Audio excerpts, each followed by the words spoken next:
I often proclaim that we're all the same, but our stories are different. Mine started in a room in this house, 192 Cable Street.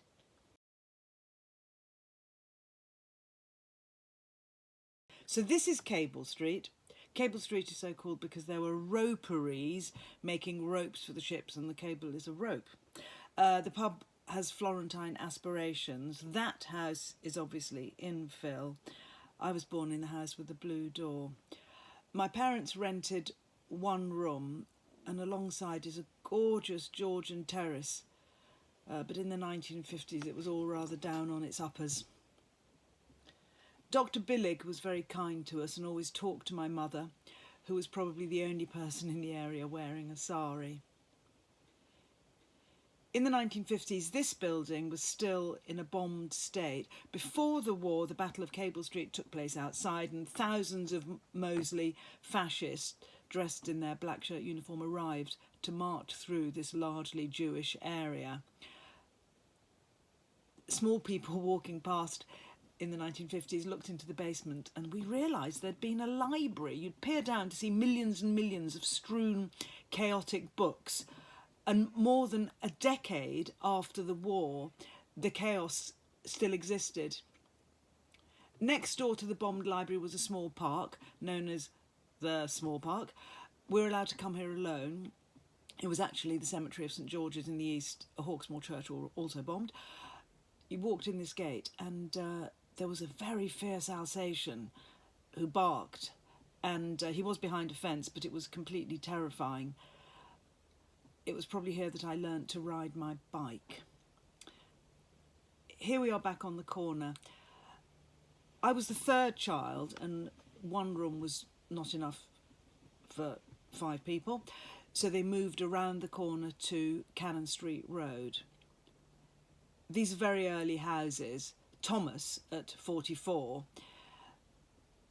splendid building, didn't look like this in the 1950s. He's at 44. We were actually living at 43, which is not opposite but further down. In a house rather like this, but dirty and derelict, we had a room at the top and another at the back of the house. The one at the back of the house was the kitchen. There was a sink where we could wash 5 children.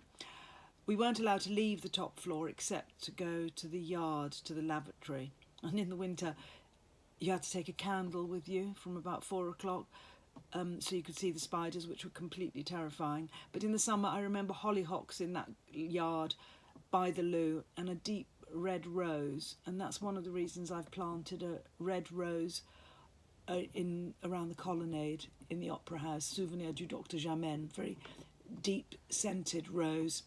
Quite difficult to grow, but the one in the Opera House is doing okay. I'm not sure whether there were steps to our front door, but there was definitely a basement. So where I'm standing was 43 Cannon Street Road. It was knocked down and these flats were built. Next door to my house, there was a bomb site. The house was held up with massive wooden buttresses. Option 1 was to play on the bomb site. Option 2 was to visit the small park. Option 3 was to visit the big park, Shadwell Park, which is a bit further away.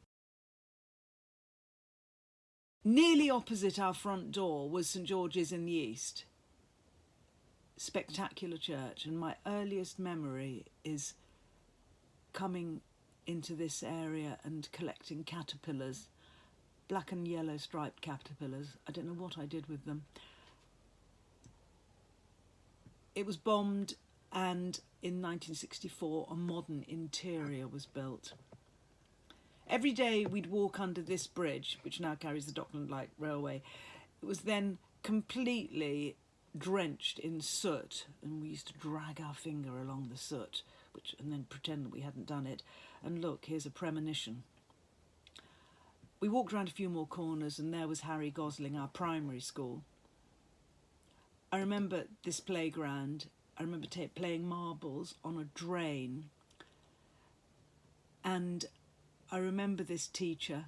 On this particular day, we'd dressed up in our Indian clothes because I think we were probably going to the mosque later on in the day. And I think when I was in the nursery, this orchestra was assembled, and I'm looking rather disapprovingly of my neighbour. Opposite the school was a synagogue, and we'd go there after school if my mother couldn't pick us up. And I remember being given a jam sandwich when the jam was rather runny. And we also used to have ballet lessons here. There was a little ballet period. There are lots of other historic bits and bobs in the area which escaped me then, but I've noticed very much so in 2021. And the only time the family ever left these local streets was to go to the mosque in Regent's Park once a year. In 1962, I was 6, and we were told that our house was going to be demolished, and we were offered a council flat in Kilburn, E1 to NW6.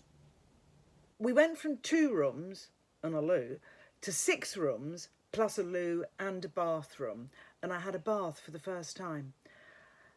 That's the front door, and the open window is the scene of one of my very early staged productions. With my sisters, we'd stand on the windowsill, which was the stage, behind closed curtains. We'd open the curtains and we'd jump onto the bed and we'd perform a Beatles song, because there were 4 of us, and I'd studied how they held their guitars and we'd learnt all the words. My mother checked out the area's educational potential, which was most important to her, and she chose Paddington Green Primary School. We'd walk to Maida Vale Tube and go 1 stop and then walk up Warwick Avenue. I think this was the beginning of my love affair with trains and stations. Behind the flats was a vast Roman Catholic church, St. Augustine's. Stupendous piece of architecture, totally unappreciated by me at the time.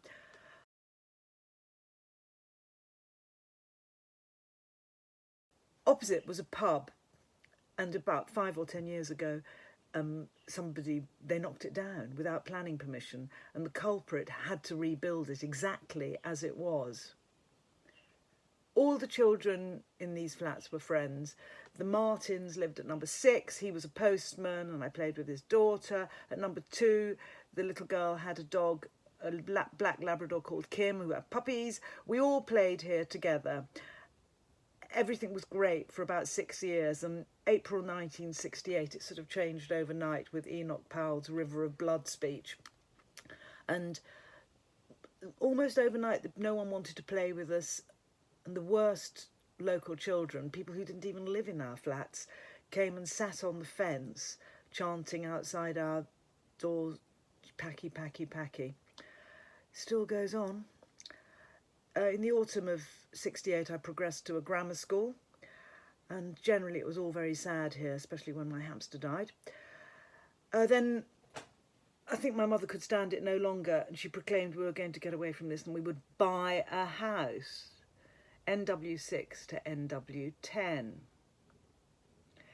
There isn't much to report from NW10. Of course, it had a tube station. I was mainly obsessed with the piano and the violin. This is our street, Clifford Way, and this is our house.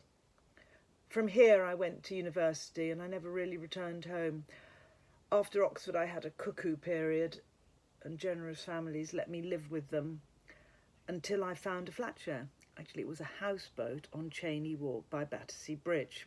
So that's the first time I lived on my own, really, not with another family. And it sounds very romantic, but my violin suffered from the cold damp, and I'm built for the sun, so I think I lived there for a couple of years and then moved on.